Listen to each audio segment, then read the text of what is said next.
팔팔하게 100살까지 건강업, 울산업. 안녕하세요, 박성은입니다. 의학기술이 발전하면서 단순히 삶의 연장이 아닌 삶의 질을 중요시하는 요즘과 같은 시기에는 생명과 직접적인 연관이 없더라도 삶의 질을 떨어뜨리는 질병들이 더 주목받기도 합니다. 지금 당장의 큰 문제는 아니지만 방치했을 때 생활 자체에 불편을 주고 활동에 제약이 따르는 질병, 그 중에 하나가 바로 하지정맥류인데요. 건강업 울산업, 오늘은 하지정맥류에 대해서 강병환 전문의와 함께 알아보겠습니다.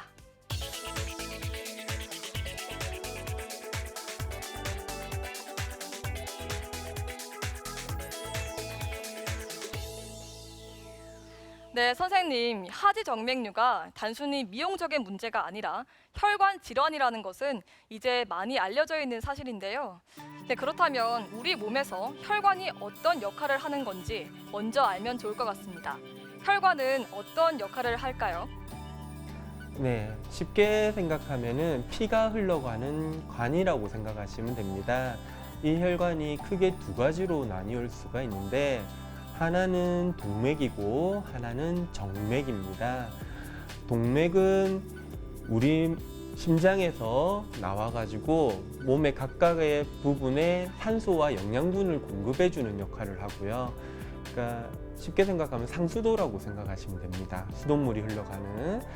정맥 같은 경우는 각각의 조직에서 혈액을 사용해가지고 쓰이게 되면은 노폐물들이 생기는데 그 노폐물을 피와 함께 다시 심장으로 돌아가게 만드는 혈관이고요. 하수도라고 생각하시면 됩니다. 그 동맥과 정맥은 서로 유기적으로 연결이 되어 있고, 그래서 어느 한 부분에 문제가 생기면은 그 부분에만 문제를 일으키는 것이 아니고 몸 전체적인 혈액순환에 장애를 일으킬 수가 있습니다. 네, 말씀하셨듯이 혈관이 이렇게나 중요한 역할을 하는데요. 자, 그러면 하지정맥류는 어떤 혈관에 문제가 생긴 건가요?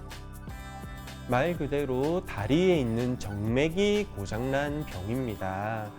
다리에 있는 정맥 중에서 한 10% 정도의 기능을 하는 정맥이 있는데 그 정맥이 고장이 나게 되면서 다리에 혈액이 계속 정체가 되게 되고 다리에서 생긴 노폐물이 계속 쌓이게 되는 병입니다. 그로 인해서 여러 가지 불편한 증상들도 나타나게 되고, 그리고 겉으로 봤을 때 혈관이 도드라지거나 실핏줄 같은 것들도 생길 수 있는 그런 병을 하지정맥류라고 합니다. 네, 그렇군요. 그러면 이렇게 하지정맥류로 고생하고 있는 환자들이 어느 정도 되나요? 네, 하지정맥류는 참 흔한 병입니다. 전체 성인의 30에서 50% 정도 하지정맥류가 있다고 보고가 되고 있습니다.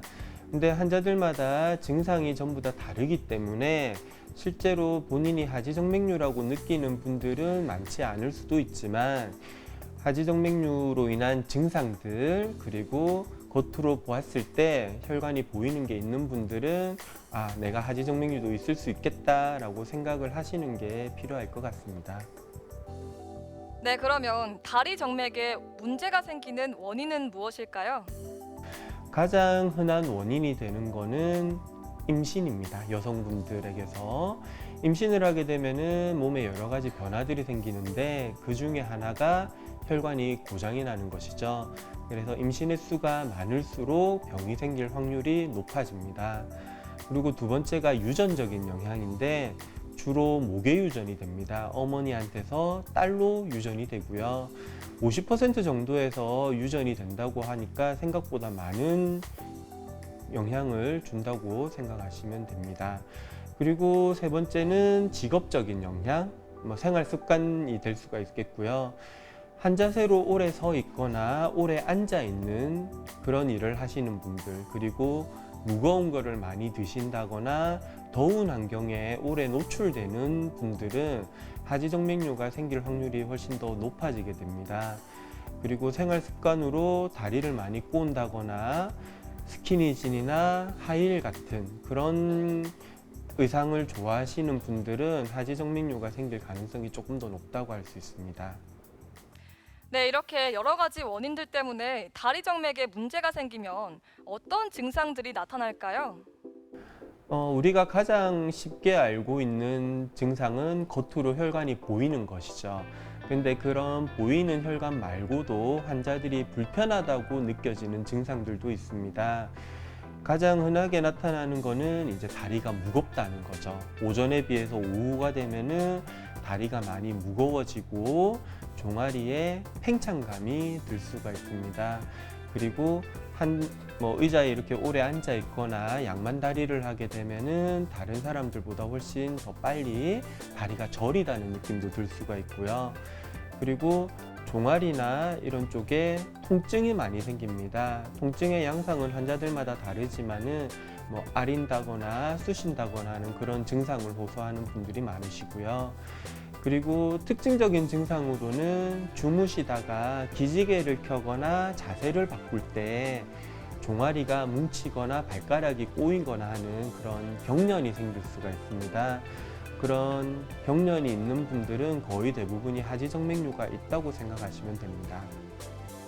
네, 그렇다면 유난히 다리가 잘 붓는 분들이 있는데 그런 분들도 하지정맥류를 의심해봐도 되는 걸까요?